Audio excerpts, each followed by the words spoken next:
Friends, ಲೋಗ ಇನ್ ಕನ್ನಡ ಈ ವಿಡಿಯೋಕ್ಕೆ ಸುಸ್ವಾಗತ. ನಾನು ಇವತ್ತು ಇಕ್ಕೇರಿ ಬಂದಿದ್ದೀನಿ. ಮಾತಾಡುತ್ತೆ ಕೇಳಿ. ಕರ್ನಾಟಕದ ಮಲೆನಾಡು ಪ್ರದೇಶದ ಶಿವಮೊಗ್ಗ ಜಿಲ್ಲೆಯ ಸಾಗರ ತಾಲ್ಲೂಕಿನಲ್ಲಿರುವ ಇಕ್ಕೇರಿ ಎಂಬ ಚಿಕ್ಕ ಮತ್ತು ಪಾರಂಪರಿಕ ಗ್ರಾಮವು ಐತಿಹಾಸಿಕವಾಗಿ ಹೆಚ್ಚಿನ ಪ್ರಾಮುಖ್ಯತೆಯನ್ನು ಹೊಂದಿದೆ. ಸಾಗರದಿಂದ ಕೇವಲ 6 ಕಿಮೀ ದೂರದಲ್ಲಿರುವ ಈ ಗ್ರಾಮದಲ್ಲಿ ಶಿವನಿಗೆ ಅರ್ಪಿತವಾಗಿರುವ ಅಘೋರೇಶ್ವರ ಎಂಬ ಪ್ರಸಿದ್ಧವಾದ ದೇವಸ್ಥಾನವಿದೆ. ಇದು ಕೆಳದಿ ನಾಯಕರ ಹಿಂದಿನ ರಾಜಧಾನಿಯಾಗಿತ್ತು. ಕನ್ನಡ ಭಾಷೆಯಲ್ಲಿ ಇಕ್ಕೇರಿ ಪದ ಎಂದರೆ 2 ಬೀದಿಗಳು ಎಂದರ್ಥ. ಇಕ್ಕೇರಿಯು 16 ರಿಂದ 17ನೇ ಶತಮಾನದಲ್ಲಿ ಆಗಿನ ಅರಸರಾದ ಕೆಳದಿ ನಾಯಕ ರಾಜವಂಶದ ರಾಜಧಾನಿಯಾಗಿತ್ತು.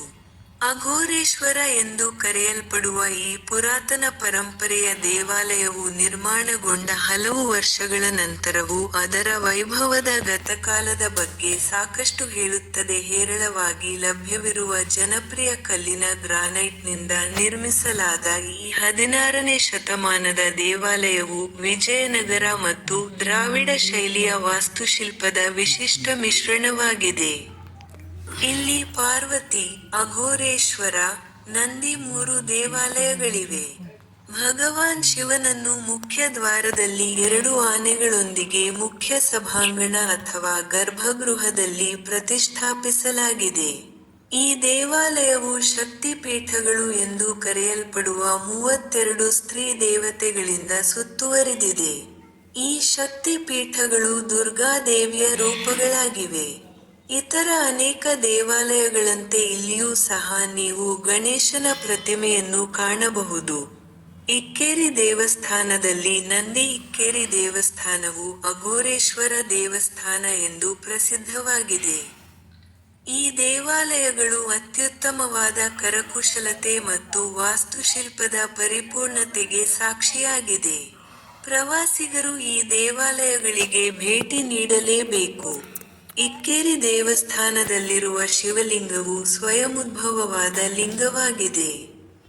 ಇಕ್ಕೇರಿಯು ಕ್ರಿಸ್ತ ಶಕ 1560 ರಿಂದ 1640 ರ ಅವಧಿಯಲ್ಲಿ ಕೆಳದಿ ನಾಯಕರ ಅಧೀನದಲ್ಲಿತ್ತು. ಹೈದರ್ ಅಲಿ ಆಕ್ರಮಣ ಮಾಡುವವರೆಗೂ ಕೆಳದಿ ನಾಯಕರು 1 ಶತಮಾನಕ್ಕೂ ಹೆಚ್ಚು ಕಾಲ ಮಲೆನಾಡು ಪ್ರದೇಶದಲ್ಲಿ ಬಲವಾದ ಹಿಡಿತವನ್ನು ಹೊಂದಿದ್ದರು. ಪುರಾತನ ದೇವಾಲಯವು ಈಗ ಭಾರತೀಯ ಪುರಾತತ್ವ ಸರ್ವೇಕ್ಷಣೆಯ ನಿರ್ವಹಣೆಯಲ್ಲಿದೆ. ಹೊರಗೋಡೆಗಳ ಮೇಲೆ ಮತ್ತು ದೇವಾಲಯದ ಗೋಡೆಯ ಒಳಗೆ ಒಂದು ಸೊಗಸಾದ ಮತ್ತು ಸಂಕೀರ್ಣವಾದ ಕೆತ್ತನೆಯು ಆ ಕಾಲದ ಅತ್ಯುತ್ತಮ ಕರಕುಶಲತೆ ಮತ್ತು ವಾಸ್ತುಶಿಲ್ಪದ ವೈಭವವನ್ನು ಪ್ರದರ್ಶಿಸುತ್ತದೆ. ಇಷ್ಟು ಇದರ ಇತಿಹಾಸ. ನಾವು ಟೈಮಿಗೆ ಒಳ್ಳೆ ಪೂಜೆ ಆಗ್ತಾಯಿತ್ತು. ಭಟ್ರು ದೇವ್ರನ್ನ ಒರೆಸ್ತಾ ಇದ್ರು, ಈಶ್ವರನ. ಒಳ್ಳೆ ದರ್ಶನ ಆಯಿತು. ಯಾವುದೇ ಪ್ರವಾಸಿಗರು ಬಂದಲ್ಲಿ ಇಲ್ಲಿ ವೇಳಾಪಟ್ಟಿ ನೋಡ್ಬೋದು. ಸೇವೆಗೆ ಎಲ್ಲ ಲೀಸ್ಟ್ ಹಾಕಿದ್ದಾರೆ. ನೀವು ಸಹ ಸೇವೆ ಮಾಡಿಸ್ಬೋದು.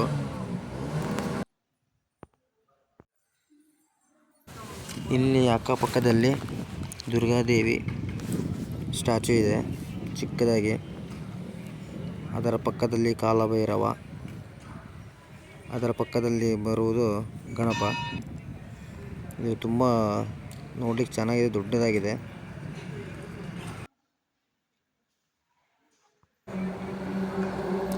ನೆಕ್ಸ್ಟ್ ಬರೋಂಥ ದೇವರು ಷಣ್ಮುಖ. ಇದು ತುಂಬ ತಲೆ ಉಳ್ಳವಾಗಿದ್ದು ನೋಡ್ಬೋದು. 7 ತಲೆ ಇದೆ.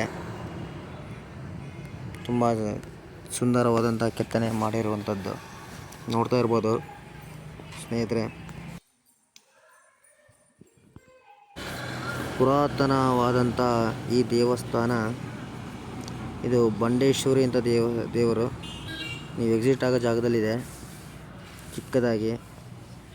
ಹಾಗೆ ಅದರ ಮುಂದೆ ಇಲ್ಲಿ ಪಕ್ಕದಲ್ಲಿರೋಂಥ ದೇವರು ಅಖಿಲಾಂಡೇಶ್ವರಿ ಅಂತ. ಒಳಗಡೆ ಏನೋ ಅಭಿಷೇಕ ಮಾಡ್ತಾಯಿದ್ರು, ದರ್ಶನ ಸಿಗಲಿಲ್ಲ. ಹೊರಗಡೆಯಿಂದ ಕೈ ಮುಗಿದು ಹಾಗೆ ಮುಂದಿನ ವಿಡಿಯೋಕ್ಕೆ ಹೊರಟ್ವಿ. ನೋಡ್ತಾ ಇರ್ಬೋದು ಶಿಲ್ಪಗಳ ಕಲೆಗೆ ಹೆಚ್ಚಿನಂಥ ಆದ್ಯತೆ ಸಿಕ್ಕಿರೋಂಥದ್ದು ಈ ನಮ್ಮ ಕರ್ನಾಟಕದ ಇಕ್ಕೇರಿಗೆ ತುಂಬ ಸೊಗಸಾಗಿರುವಂಥ ಮತ್ತು ಹಾಗೂ ಪುರಾತನವಾದಂಥ ದೇವಾಲಯ.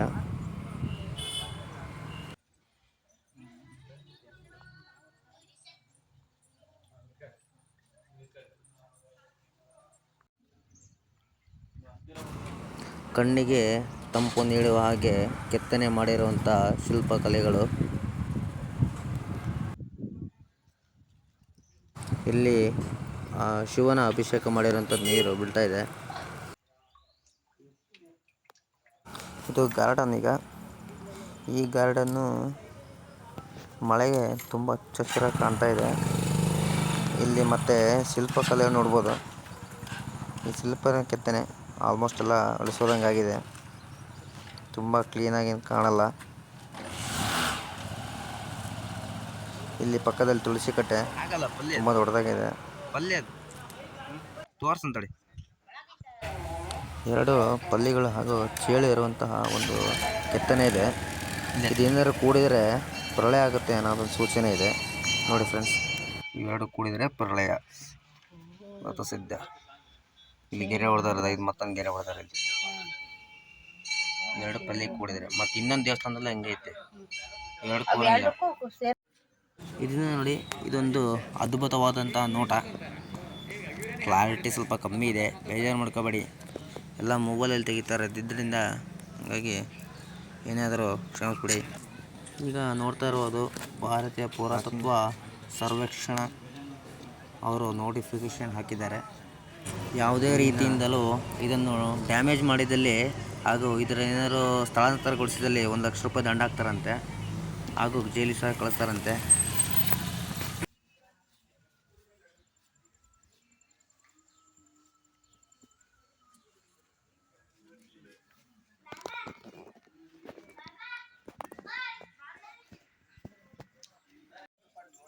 ಎಷ್ಟು ತಂಪಾದಂತಹ ವಾತಾವರಣ ಹಾಗೂ ಸುಂದರವಾದಂತಹ ಪಾರ್ಕ್ ಮಾಡಿದ್ದಾರೆ. ಇಲ್ಲಿ ಪಕ್ಕದಲ್ಲಿ ಆಕಳುಗಳು ಹಾಗೂ ದನಕರುಗಳು ಮೇಯ್ತಾ ಇದೆ. ಈ ಮೇಲ್ಗಡೆಯಿಂದ ನಿಮಗೆ ದೂರದಿಂದ ಕಳಸ ನೋಡಲಿಕ್ಕೆ ಎಷ್ಟು ಚೆನ್ನಾಗಿ ಕಾಣುತ್ತೆ, ವೀಕ್ಷಿಸ್ಬೋದು. ಫ್ರೆಂಡ್ಸ್, ಈ ವಿಡಿಯೋ ಕಂಟಿನ್ಯೂ ಆಗುತ್ತೆ, ದಯವಿಟ್ಟು ವಾಚ್ ಮಾಡ್ತಾಯಿರಿ.